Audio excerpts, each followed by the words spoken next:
Quantitative investing is a data and statistics-driven investment philosophy that has become popular in recent years. But how does quant investing work in practice, and are the funds worth investing in? That's what we'll talk about in this video. To understand quant investing, it's helpful to contrast them with other styles of investing. The two oldest styles of investing are technical analysis and fundamental analysis. Technical analysts study price charts to predict where prices will go next. They look for patterns in those charts, which they believe give clues on investor psychology, though haters will say that those patterns are just silly lines on screens. Ugh, screw those haters. Day traders who trade in and out of stocks frequently are usually technical analysts. Fundamental analysts, on the other hand, study the business's underlying stocks. They typically study financial statements and talk to company management to figure out how much each stock is worth. They then buy those stocks that are priced less than their worth. Examples of fundamental analysts include Warren Buffett and those who think they're the next Warren Buffett. There's nobody who can argue that Warren Buffett's better at the stock market than I am right now.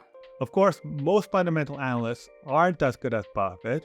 Down $500,000. And many technical analysts don't make profits either. This is due to the zero-sum nature of the financial markets, where, as in any game, when there's a winner, there's a loser as well. In soccer's Premier League, 20 teams compete, which means that the average position of all clubs is guaranteed to be 10.5. In the same vein, the average performance of all funds is going to be the market average. But this is before fees. After fees, the average fund underperforms the market average by the fees they charge. In Canada, for example, a typical mutual fund charges almost 2% per year. And not coincidentally, the average mutual fund underperforms by the same amount. Which is why most mutual funds suck.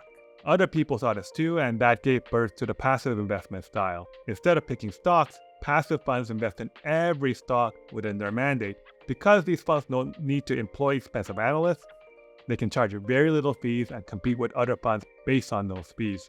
Passive investing became especially popular among cash potatoes and those who believe that no one can outperform the market even before fees.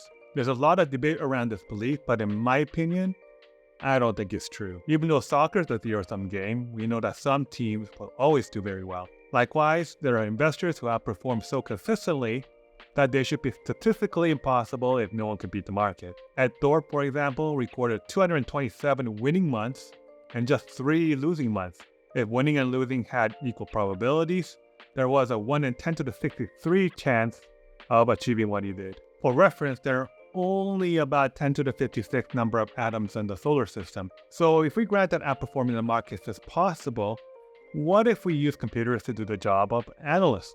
We would use data science to find the strategies that would have worked historically, and then program the computers to automatically recommend what we should invest in. This approach became known as quantitative investing, and it has several benefits. For one, computers don't suffer from any psychological biases. It's well known that we humans suffer from many such biases. For example, we tend to be overconfident. Nearly half of players over the age of 55 were like, yeah, I can get a game off Joker. And these biases affect investment performance. Another benefit of quant investing is that machines have greater analytic capacities than humans do. Computers can analyze a stock in seconds or in even less time, and they can also spot patterns that are not obvious to humans. Lastly, because computers are cheaper than humans, quant funds have the potential to charge less than human-managed funds. There are several types of quant funds that each take advantage of some of these benefits. When I say the word quantitative investing, many non-finance people think of algorithms that trade in and out of stocks in split seconds. This practice is called high-frequency trading, and there are funds that use it, such as those offered by Citadel and Two Sigma. Speed matters for these funds. Profits often go to whoever can beat the others to the punch. Unfortunately, there aren't many such funds, and they tend to be only accessible by special people, like those who are richer or more famous than me.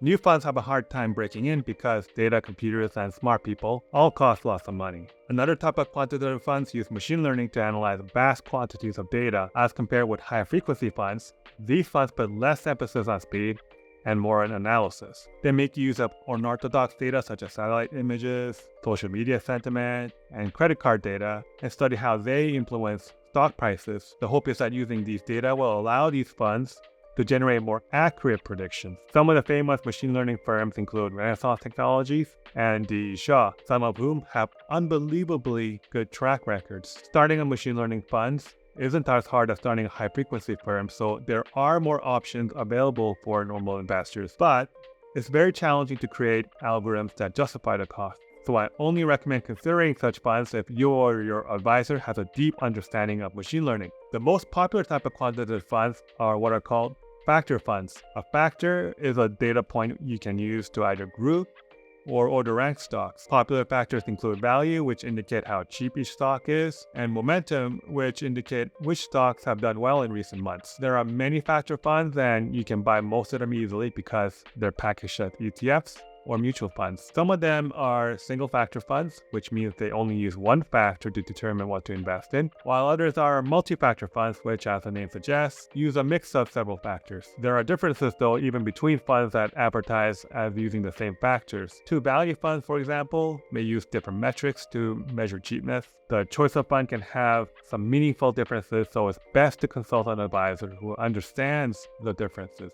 Unlike with high-frequency and machine learning funds, factor funds generally don't try to shoot for the moon. Studies have shown that factor funds would have outperformed passive funds by a few percentage points per year before fees. And since factor strategies are easy to implement, factor funds can charge low enough fees that they would have outperformed passive funds even after fees. These reasons have led factor funds to become very popular in recent years. But there is just one problem. They haven't done well in the past decade. Most factor strategies didn't perform as well after 2010 as they would have before 2010. But the contrast was especially noticeable for the value factor, which underperformed by more than 2% per year. This means that stocks that look expensive have gone up much more than stocks that look cheap. There's a big debate around whether factors will continue to underperform, and to answer that, we need to understand why factors work in the first place. There are three types of reasons called edges that allow strategies to outperform the market, and they are analytical,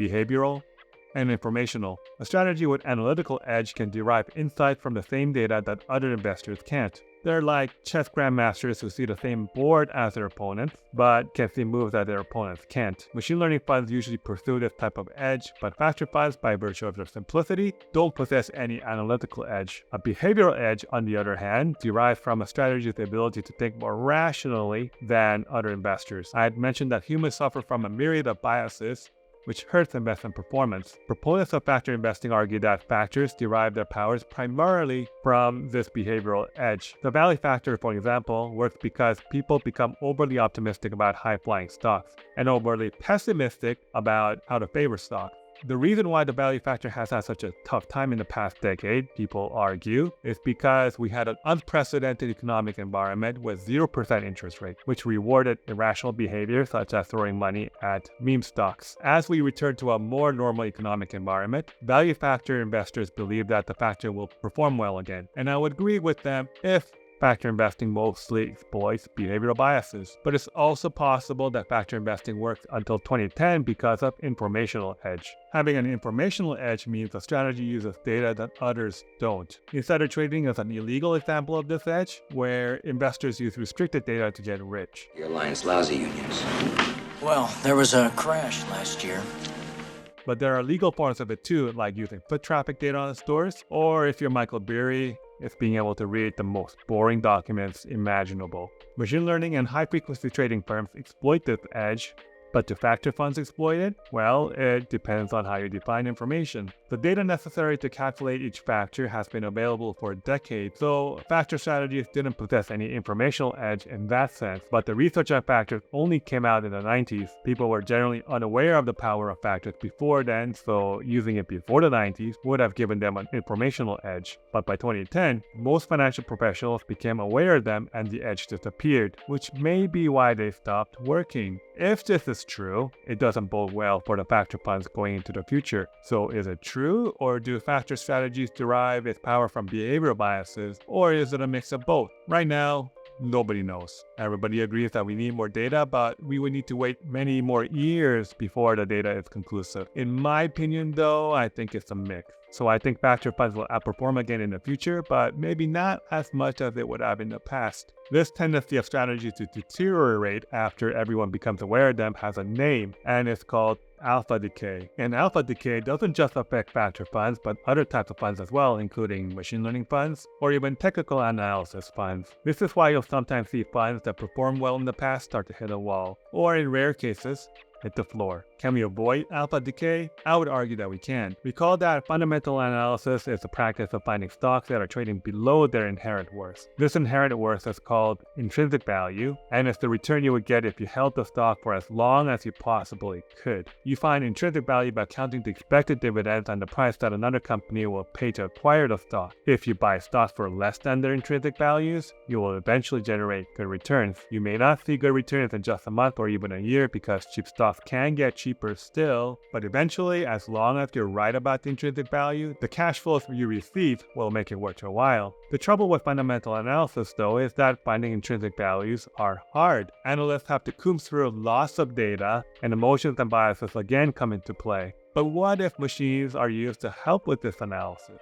That brings us to the last style of quantitative investing called Quantamental approach. I didn't say quantum, I said quantamental. Other styles of quant investing try to predict prices directly. For example, a value factor strategy is based on whether a value metric such as a book to price ratio helps explain whether the price went up or down the next month. The quantamental approach, on the other hand, would predict things like the increases in a company's profit. This strategy helps find unbiased estimates of intrinsic values and do so more cheaply than the traditional way. The downside of quantamental approach is that machines can't process some types of data that humans can, like the launch of a new product or a new lawsuit. So it could get some of its analysis wrong, although you could remedy some of that by incorporating human analysis. It would be like working with ChatGPT, but not depending on it. Unfortunately, Quantamental is a very new approach, so there aren't many funds that explicitly use it. I personally love this approach though, so I've developed my own strategy. I don't only use the Quantamental approach though. I also believe in the other quantitative approaches, including high-frequency machine learning and factor investing. But as with martial arts, whether a fund will outperform or not doesn't depend on the style itself, but on how well the fund implements that style. And differentiating between the funds take a lot of knowledge, which is why I became a financial advisor. I wanted to help people utilize this amazing investment style. So if you're in Canada and want to talk to me or learn more about quant investing, please visit our website, which link is posted in the description of this video. And of course, subscribe to my channel. I hope you enjoyed this video, and see you next time.